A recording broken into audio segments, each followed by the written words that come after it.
For years, Kathy Hobbs had a chilling secret that she couldn't escape. She knew she was going to die, and not in some vague, someday far away sense, but before her 16th birthday.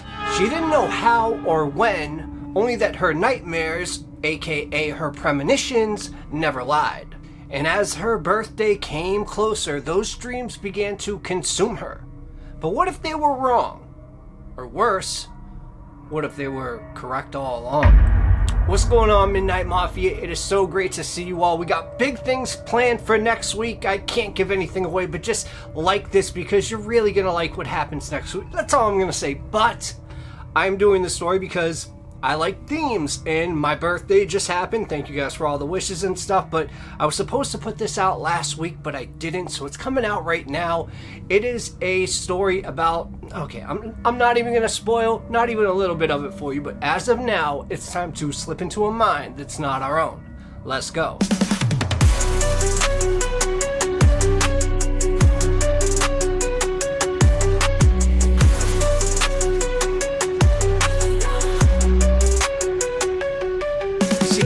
Hobbs wasn't like any of the other kids.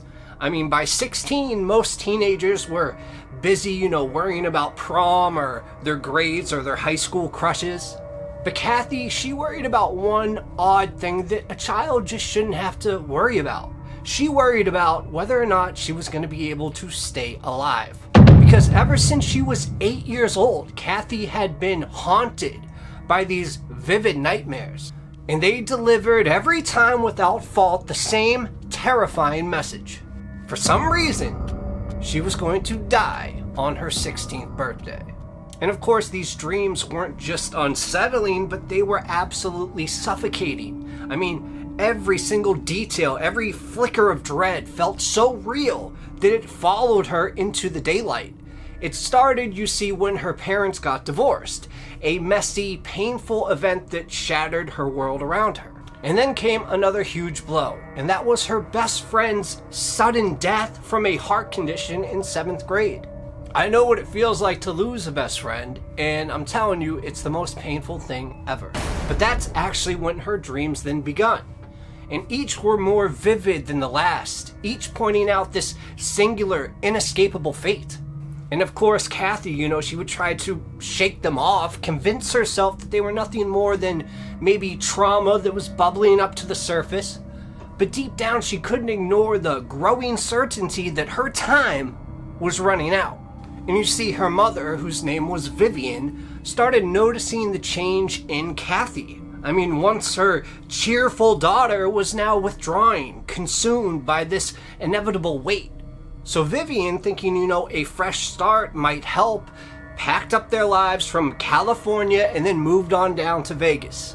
And it seemed smart because at first it worked, and Kathy seemed to, flourish in this new environment. She made friends, she fell in love with reading and drawing, and appeared to find a sense of normalcy. But the dreams never left. Okay. So as her 16th birthday is now approaching, the sense of doom became unbearable. I mean, Kathy stopped talking about the future, she avoided her new friends, and she retreated always into her room. And one night, Vivian just saw her staring blankly at the wall, tears streaming silently down her face. And that's when Kathy whispered, "I don't want to get older. I want to stay a little girl." And her mom, trying to comfort her, said, "We all grow up, sweetheart. It's just a part of life." Kathy replied, "Not for me. I'm not going to make it to my 16th birthday." And those words then sent a chill down Vivian's spine. But she also brushed it off as, teenage melodrama.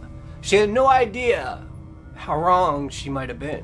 So April 21st, 1983 arrived with this eerie calm, and Kathy woke up that morning feeling a little bit lighter than she had in months because she was alive. Her birthday had come and the nightmare hadn't. For the first time in years, Kathy allowed herself to believe that the premonitions were wrong. So she spent the day, laughing with friends, blowing out the candles, and imagining a future that finally seemed like a real possibility. And for the next 3 months, Kathy was a new person. The heavy shadow that she had lived under was gone. She talked about going to college. She spent hours drawing and reconnecting with everyone in the world around her. And the mom, Vivian, just watched her daughter blossom with relief, grateful that the darkness had lifted. But here's the thing about shadows. They never really leave. They just wait.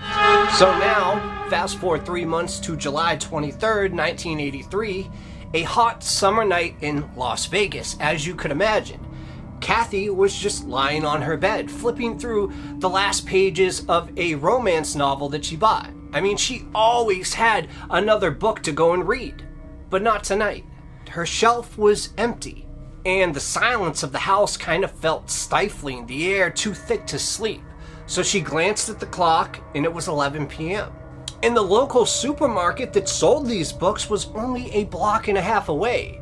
And she'd made the walk countless times before, even like this late at night.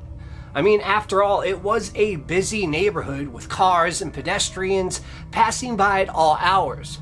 So she told her mother she was heading out for a new book. And then Kathy said, leaning down to her mother, Vivian, "Give me a kiss before I go." The mother, Vivian, laughed and said, "Why? I'll still be awake when you get back." Kathy replied in a soft voice, "Just in case." So Vivian kissed her daughter and watched as she walked out the door. And sadly, it was the last time that she would ever see her. Because when Kathy did not come home that night, Vivian's first instinct, of course, was to worry. But she tried to remain calm. Maybe Kathy had, stopped to talk with friends at the pool, as she often did. But by morning, her bed was still empty, and that is when the panic set in. So Vivian went around to the apartment complex that they lived in, and she literally knocked on every door. She asked every friend, checked every familiar spot, but no one had seen Kathy. So desperate at this point, she called the Las Vegas Metro Police Department, and that's when Lieutenant Kyle Edwards was assigned to this case. And by nightfall, Kathy's face was on every TV station in that area. They actually responded really quickly. And the first clue actually came in quickly as well. A clerk at that supermarket confirmed that Kathy had been there, purchasing a paperback book at 11:17 p.m. But that was it, because no one saw her after leaving the store. It was almost as if she had, excuse this cliche, but vanished into thin air. So 9 agonizing days passed by. 9 days of unanswered question. 9 days of sleepless nights and gut-wrenching fear. And then, on August 1st, a hiker, of all people, near Lake Mead, stumbled upon a shallow ditch. And the smell hit him first. It was unmistakable. It was definitely the stench of death. And Kathy's body was found partially hidden right there in the brush. Her clothes torn, her sneakers missing, and the autopsy revealed a horrifying truth. She had been beaten, she had been strangled, and essayed. And this killer had used rocks nearby to actually finish the job, leaving behind 2 blood-stained stones right at the scene. And nearby, tire tracks marked where a vehicle had pulled in and then driven off. And of course, this discovery sent shockwaves throughout the community, as it would to any community. I mean, Kathy's death wasn't just a tragedy, it was truly an outrage. The public now demanded justice, and the police were under immense pressure to find the monster responsible. And now this is where we go to over the years, because over the years, several names emerged. Michael Lee Lockhart, who was a serial killer who bragged about murders across the country, he was one possibility.